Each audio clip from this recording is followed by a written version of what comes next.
Okay, let's talk about something real. You're doing the right thing, right? You're making that minimum payment every single month, on time, every single time. And yet, somehow, that balance just never seems to go down. Sound familiar? Well, there's a reason for that. And in this explainer, we're going to break down why it happens and, more importantly, how to actually fix it. Hey neighbor, welcome back. Okay, so let's talk money. I want to tell you a story about someone named Carmen. Now, Carmen has about $6,500 in credit card debt. It's on one card with a 22% interest rate. And you know what? She makes her minimum payment every single month, without fail. She never misses it. She feels like she's being responsible, like she's doing the right thing. But here's the thing. Here's what Carmen doesn't know.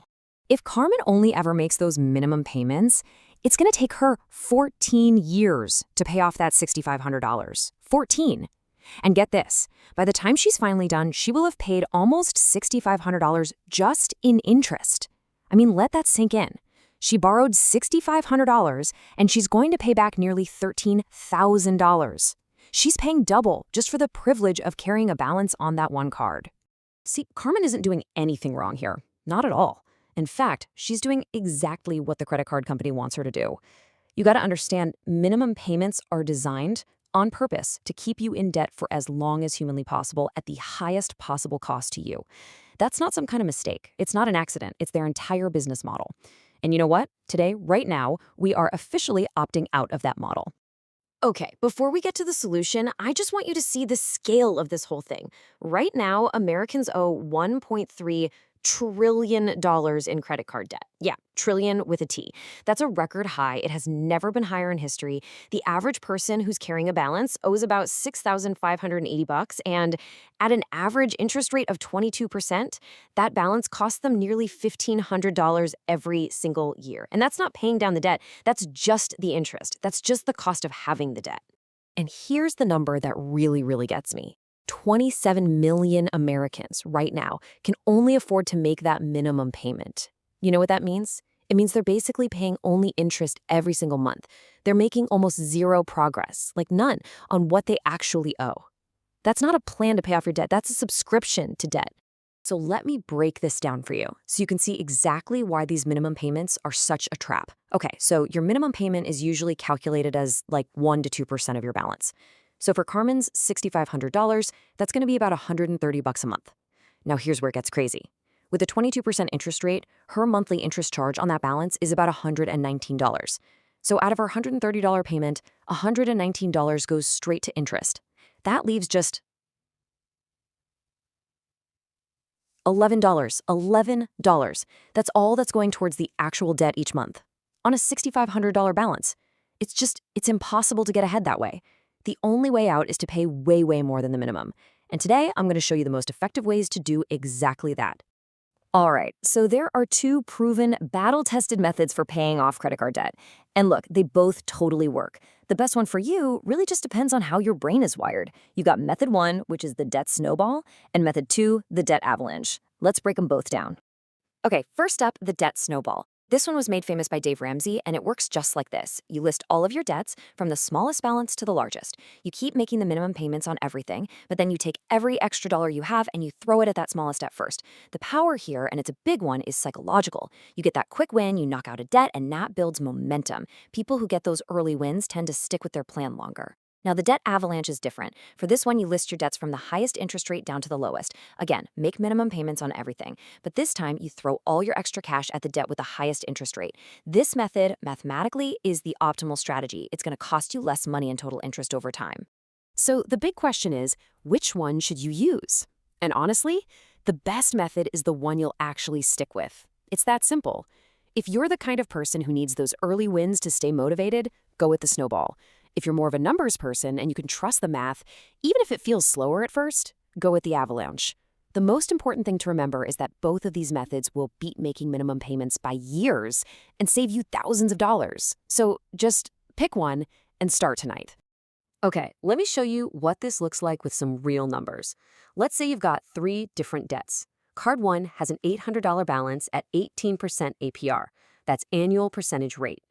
Card 2 has a $2,200 balance at a higher 22% APR. And Card 3 has a $4,000 balance at 19% APR. So altogether, that's $7,000 in debt. All right, now take this out. If you only make the minimum payments on that $7,000, you are looking at roughly 15 years. And you'll pay $7,800 in interest. You'd pay back almost 15 grand on 7 grand of debt. It's insane. But what if you found an extra $200 a month to throw at it? Well, using the snowball method, you'd be debt-free in about 18 months. And your total interest paid? About $1,400. So let me just repeat that.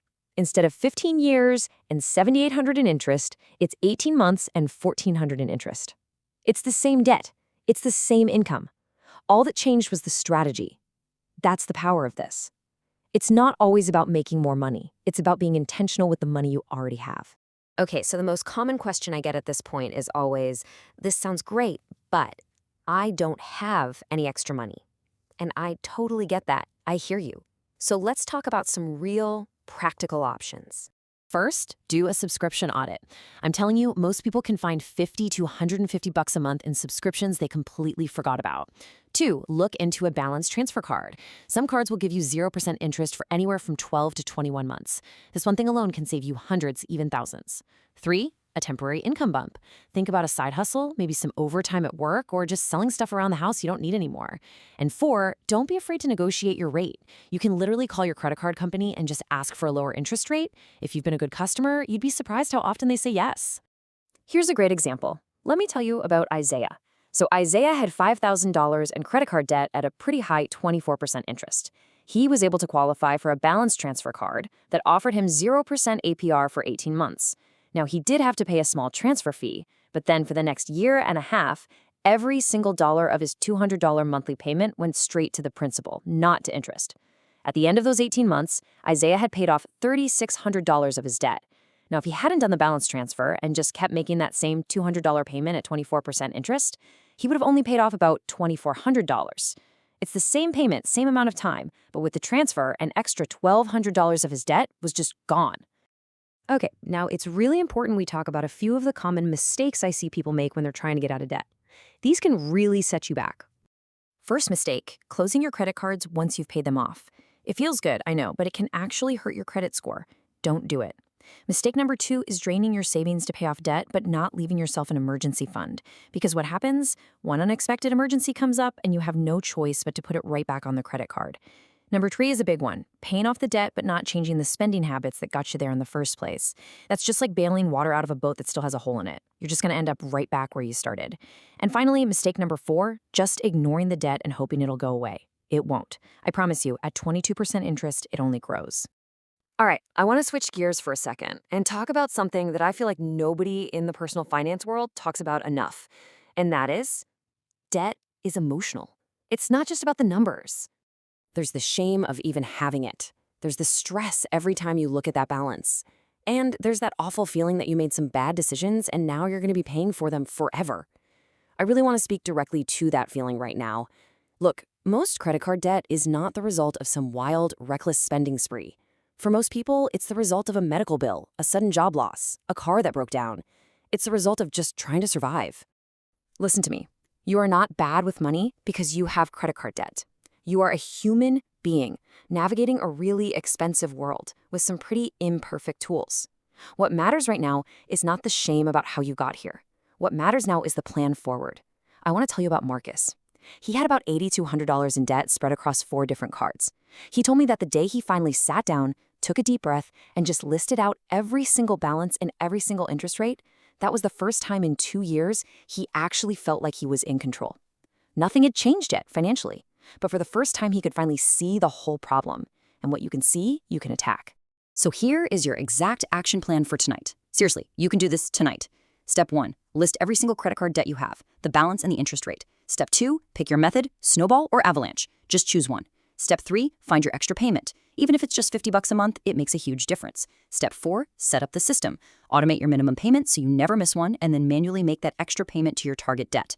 And step 5, look into a balance transfer. See if you qualify. That's it. That is the whole plan. There's no magic here, no secret shortcuts. It's just a good strategy applied consistently. Now, before we wrap up, I want to leave you with a completely new way to think about paying off this debt. This is a game changer. Think about this. Every single dollar you put towards your credit card debt above that minimum payment is a guaranteed return on your money that is equal to your interest rate. So if your credit card is charging you 22% interest, paying it off gives you a guaranteed 22% return on your money. Tell me, where else in the world can you get a guaranteed 22% return on investment? You can't. That Reframe changes everything. You're not just paying off debt, you are making the absolute best, highest yield, guaranteed investment that is available to you right now. And imagine, once that debt is gone, every dollar that was going to those payments is now free. It's free to go into investments. It's free to build up your emergency fund. It's free to build your future. This debt is not a life sentence, Namer. It's just a problem that has a solution. And you just learned the solution. So your debt is getting paid off, your credit score is going to start climbing, your budget is finally working. But, there's one thing that quietly determines whether all of this hard work sticks or if it all falls apart. And that's what we're going to cover next time. So if this was helpful for you tonight, please subscribe. Every week, your neighbor here is breaking down exactly how regular people can build real wealth. There's no jargon, no gurus, no gatekeeping. It's just real talk from someone who has been right where you are. Until next time, neighbor, go get free.